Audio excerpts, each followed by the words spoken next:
अमरावती येथील रिम्स रुग्णालयाच्या कथित निष्काळजीपणामुळे नितीन व्यास या अपघातग्रस्त युवकाचा उपचाराअभावी मृत्यू झाल्याचा गंभीर आरोप करत शिवसेनेचे शहर प्रमुख प्रवीण हरमकर यांनी महानगरपालिका आयुक्तांकडे तक्रारपत्र सादर केले आहे. तक्रारदारांच्या मते रुग्णवाहिका आल्यानंतर कर्मचाऱ्यांनी विलंब केला. डॉक्टरांनी व्हेंटिलेटर उपलब्ध नाही असे सांगून परत पाठवले. यामुळे उपचारासाठी आवश्यक असलेला महत्वाचा गोल्डन अवर गमावला गेला. नंतर रेडियंट हॉस्पिटलमध्ये उपचाराचा प्रयत्न केला गेला, मात्र वेळेच्या नुकसानीमुळे नितीन व्यास यांना मृत घोषित करण्यात आले. रिम्स रुग्णालयाचे हे वर्तन क्लिनिकल इन्स्टॅब्लिशमेंट ऍक्ट 2010 कलम 10 चे स्पष्ट उल्लंघन असल्याचे तक्रारपत्रात म्हटले आहे. या कायद्यानुसार खासगी रुग्णालयांना आपत्कालीन रुग्णाला स्थिर करेपर्यंत मोफत तात्काळ मदत देणे बंधनकारक आहे. प्रवीण हरमकर यांनी आयुक्तांकडे तातडीने उच्चस्तरीय चौकशी करण्याची, दोषींवर दंडात्मक कायदेशीर कारवाई करण्याची आणि रुग्णालयाचा परवाना निलंबित करण्याची मागणी केली आहे. तसेच घटनेच्या वेळचे सीसीटीव्ही फुटेज तपासण्याचीही मागणी केली आहे. त्याचा भाऊ लहान रोशन त्याचा ऍक्सिडेंट झाला तर त्याचाच मोठा भाऊ परागत. हे दोन मुलं होते, पण एकाची हालत थोडी गंभीर होती, हे तेवढं सत्य आहे. दुसऱ्याचा जीव होता साहेब. जीव असल्यावर आपण त्यांनी मला त्या ॲम्ब्युलन्स काढा लावलं, आतमध्ये घेतलं. आतमध्ये घेऊन मला म्हणते आमच्याकडे व्हेंटिलेटर नाही आहे आणि आमच्याकडे व्यवस्था नाही आहे. हे कोणी म्हटलं रिम्सच्या डॉक्टरने म्हटलं. आता तिथे सीसी कॅमेरे आहे, मी कोणाला आरोप नाही करत, काय कोणाची माझी जाती दुश्मन नाही. मी तिथून तोच पेशंट उचलला, मी त्याला फक्त एवढं केलं, थांब तू नंतर पाहिजे. त्याच्यासाठी करणं जरूर होते, कारण मग तो वेळ नव्हता त्याला त्याची भांडणं करायचं, कारण की त्याला वेळ दिला असता हा मिळला असता. तुम्ही काय काय ॲम्ब्युलन्समध्ये घुसलो की त्याच्या तोंडाला थोडं ऑक्सिजन लावतो, जीवित होता बोलला. हे 100% जीवित होतं तो बोलला.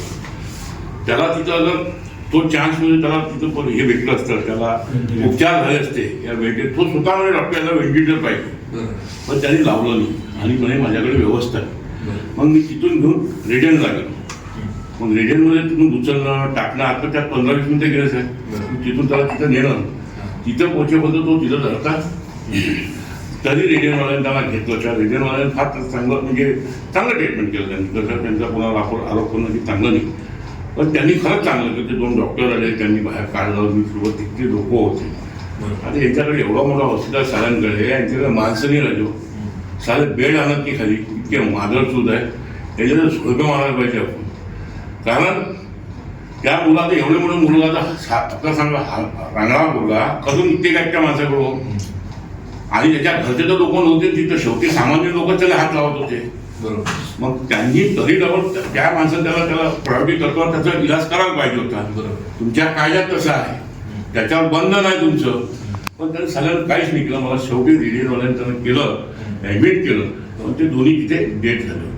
माझं म्हणणं असं आहे त्या रिम्सवर तुम्ही त्वरित कारवाई करा, कारण की रिम्सचे जे कॅमेरे आहे मी ते टाईम टाकलेलं आहे. त्या टाईममध्ये मी तुम्हाला 2-3 पॉईंट दिले त्याच्यामध्ये. रिम्स हॉस्पिटल त्याच्यात टाईम दिला आहे मी 1 ते 1:30च्या दरम्यानचा तिथं तुम्ही चेक करून तुमच्या कायद्यानुसार त्याच्यावर कारवाई करा. तर याच्यात आपल्याला तुम्हाला देतात तुम्ही जे म्हणतात की बुवा CCTV वगैरे, आपलं CCTVसाठी माझ्यातर्फे देतो मी पोलिसांना. तुम्ही एक पत्र असू द्या, कारण त्यांचे कॅमेरे घेणार, त्याचं सगळं घेणार, कुठे अधिकार तुम्हाला आहे. नाही साहेब, तुम्ही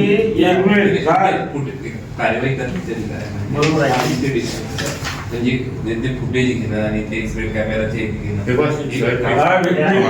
महानगरपालिका हॉस्पिटल खुलतात त्याच्यावर काही वाटतं आपली नाही. मग इथलं मोठं हलगर्जीपणा करणं, आता मुलाचा जीव वाचला असता. 1 मिनिट सर, त्या मुलाचा जीव वाचला असता त्याने जर हे केलं असतं. रेडियनवाल्यानं जसे बिचाऱ्यांना तुटतात तर दाखवली त्याला हे बघू नये असं नाही आहे. फक्त त्या ज्या गोष्टी आहेत काही गोष्टीमध्ये आपल्याला सपोर्ट लागेल त्यांचा, आपण त्यांनाही पत्र देऊ. आणि हे जे आहे तुमच्या ऍक्टमध्ये सगळे हे बसतात 2010 आणि 2012 1939 ऍक्टमध्ये 309 310 हा बेसिक कायदा तुमच्या हाती आहे. बरोबर आहे. आणि तुमचा 2010 आणि 2012 ह्या पण अंतर्गत तुमच्या अंतर्गत तुम्हाला त्या हॉस्पिटलला चालान करण्याचा अधिकार आहे, त्याला सस्पेंड करण्याचा अधिकार आहे ना. मग केव्हा तुम्हाला खूप केव्हा होईल तिथले कॅमेरा काढला. बिलकुल माझं काय म्हणणं, तुम्ही कॅमेराचा अधिकार तुम्हालाच आहे, तुम्हाला अधिकार सगळे आहे. तुम्ही पोलिसांनी स्वतः घेऊन सोबत जाऊ शकता, तिथे कॅमेरा काढू शकता. त्याने जर तो उडवलाही असेल तरी तुम्ही त्याचा DCR घेऊन तो काढू शकता. तुम्हाला आमची काय मदत लागते आम्ही करू, तो भाग नाही, आम्ही कोणाला पत्र देऊ. पण साहेब त्याच्यावर तुम्ही कारवाई करा. कारण की आज एक क्वेश्चन मिळाला, एक उद्या एक आपला ह्या वारला त्याला मुश्किल दुसरीचा व्यास. Vidarbha news bureau, Amravati.